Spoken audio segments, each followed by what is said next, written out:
Nous avons sémé l'amour de l'argent dans les cœurs des membres de l'Église plutôt que de s'aimer l'amour du royaume de Dieu. Nous avons sémé l'amour du bien-être. Certains vont jusqu'à dire son objectif est que Dieu fasse de lui un milliardaire. Non, notre objectif c'est de s'aimer la soif du royaume dans le cœur des gens. C'est de leur montrer la nécessité de se repentir. Que la femme qui trompait son mari, abandonne, revienne dans la lumière.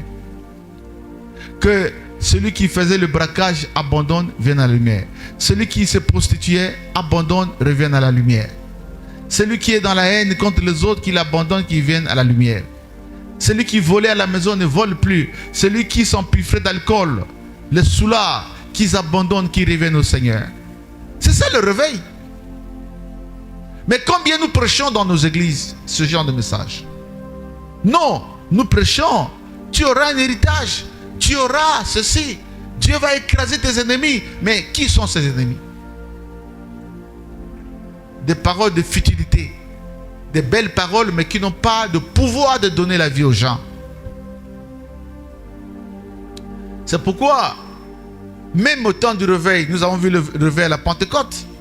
Voyez le prototype de message qui est prêché par les Pierre et les gens qui sont considérés comme les premiers prédicateurs de la Pentecôte. Qu'est-ce qu'ils prêchaient? Ils prêchaient leur Seigneur. Ils voulaient que les gens connaissent leur Seigneur Jésus. Ils voulaient que les gens se répandent de leurs péchés. Ils disaient, notre Seigneur vient bientôt. Mais notre réveil prêche quoi? Notre réveil est un faux réveil parce qu'il y a le culte de la personnalité.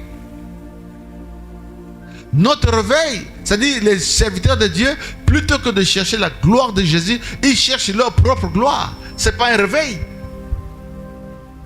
Dans le réveil, le cœur des gens se déchire pour la sanctification. Le cœur des gens, dans le réveil, les gens confessent leurs péchés. Les gens ont envie d'être dans la repentance, dans la bonne manière de vivre devant le Seigneur. Mais aujourd'hui, l'argent, c'est pourquoi je dis le réveil d'aujourd'hui sert Mammon. Mammon, c'est l'argent. Ce n'est pas Jésus. J'ai honte de ce réveil d'aujourd'hui. J'ai honte de ce réveil. Et j'ai même assisté à un séminaire. Le thème c'est quoi? Sois sur ta terre pour être béni. Sois sur ta terre. C'est sur ta terre que Dieu t'a réservé l'élévation. Mais l'élévation, la prospérité vient lorsqu'on travaille. Où est le miracle dans ça? Est-ce qu'il n'y a que nous les chrétiens qui avons la prospérité? Mais allez chez les musulmans, il y a des riches là-bas. Allez chez les païens, il y a des riches. Peut-être que vous ne connaissez pas. Même dans le monde païen, la richesse, ce n'est pas à l'église qu'on la trouve. Même s'il y a quelques gens que Dieu a bénis à l'église. Regarde, la plupart des riches qui sont dans nos églises, ils sont devenus riches dans l'église, ou bien ils sont venus à l'église étant riches. Ils ont trouvé cette richesse dans le monde, ils sont venus et ils sont devenus partenaires, ils soutiennent l'œuvre du Seigneur, que Dieu les bénisse. L'église n'est pas un lieu qui donne la richesse. L'église, c'est un lieu qui donne le salut, qui réconcilie les gens avec Dieu. Le message que nous avons reçu de Dieu, c'est le message de la réconciliation.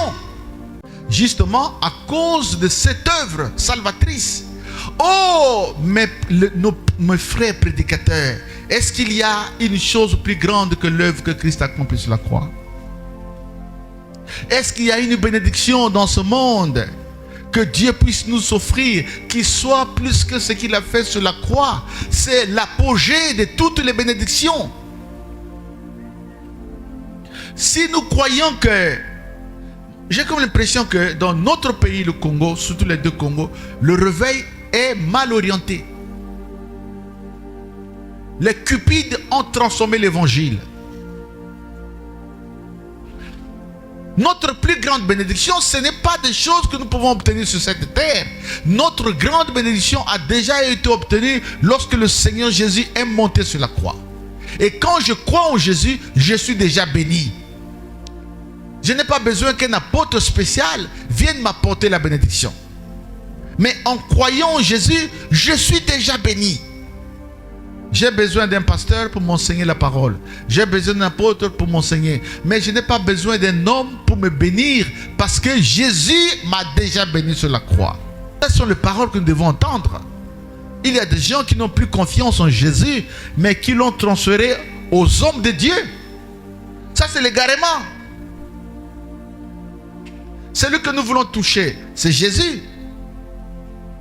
Celui que nous voulons voir, c'est le Seigneur Jésus. Oh, je ne sais pas, que Dieu nous aide. Mais le temps viendra